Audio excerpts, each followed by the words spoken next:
You wake up and before your feet touch the floor, your hand reaches for your phone. Not because you want to, because it's automatic. Notifications, messages, random videos. Your brain hasn't even fully woken up, but it's already tired. You lie there for a few seconds longer, then a few minutes, then suddenly you're late again.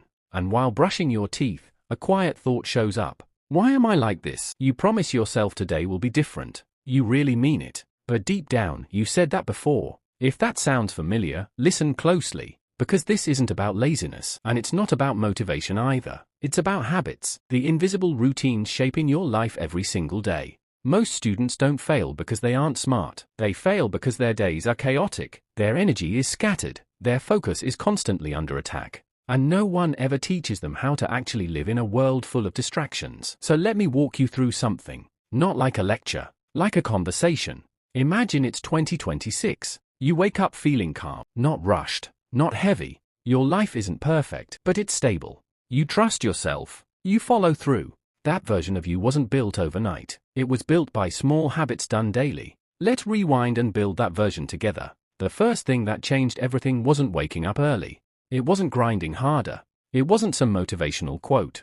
It was removing the phone from the first moments of the day. Because the first thing you do in the morning trains your brain what kind of day it's going to be. When you wake up and immediately consume content, your brain learns one thing: react. React to messages. React to trends. React to other people's lives. But when you wake up and give yourself even a few quiet minutes, something different happens. Your thoughts slow down. Your nervous system relaxes. You start the day as the driver, not the passenger. At first, it feels uncomfortable. Your hand still wants the phone. That urge doesn't mean weakness. It means habit. So instead of fighting it, you replace it. You sit up. You breathe slowly. You let your mind wake up naturally. And slowly, mornings stop feeling like a battle. Then comes something even simpler. Something almost stupid. You make your bed. Not because it makes you successful, but because it teaches your brain something powerful. I do what I say I'll do. Most people break promises to themselves all day long.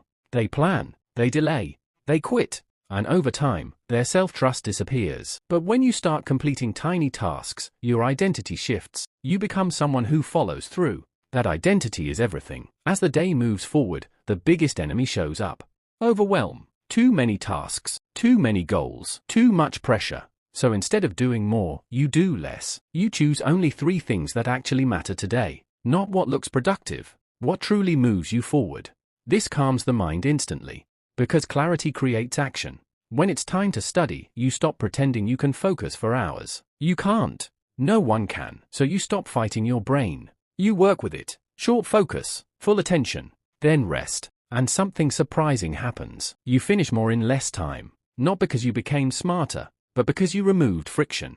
As the afternoon hits, energy drops. And this is where most students spiral. They scroll, they snack, they escape, but movement changes the story. A short walk, stretching, simple motion. The body wakes the mind. You don't need a gym. You need circulation. Food matters too, but not in a complicated way. Heavy meals make the brain slow. Water makes it sharper. You don't need perfection. You need awareness. Evenings arrive quietly. And this is where futures are decided. Most people numb themselves at night. Endless scrolling. Noise. Distraction. But the brain needs closure. So you give it space. An hour without screens. Not as punishment. As recovery. At first, it feels boring. Then peaceful. You reflect. You breathe. You exist. And before sleep, you write one honest line. Not to be deep. To be real. Something you learned. Something you felt. Something you noticed. That single habit builds self-awareness, and self-awareness changes lives. The most important shift happens silently. You stop waiting to feel motivated. You realize motivation is unreliable. Action is not. You learn to move even when you don't feel like it, especially then.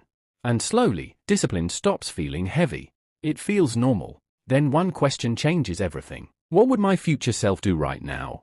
That question interrupts bad decisions. It creates distance between impulse and action.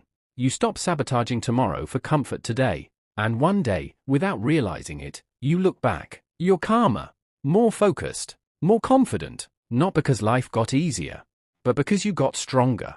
You didn't change your personality. You changed your habits. And habits changed your life. If you're watching this and feeling seen, know this. You're not behind. You're early. Most people never figure this out. You did. And if you keep going, even slowly, you'll build a life you don't need to escape from. Stay consistent. Stay patient. Keep moving forward. This is how real progress is made.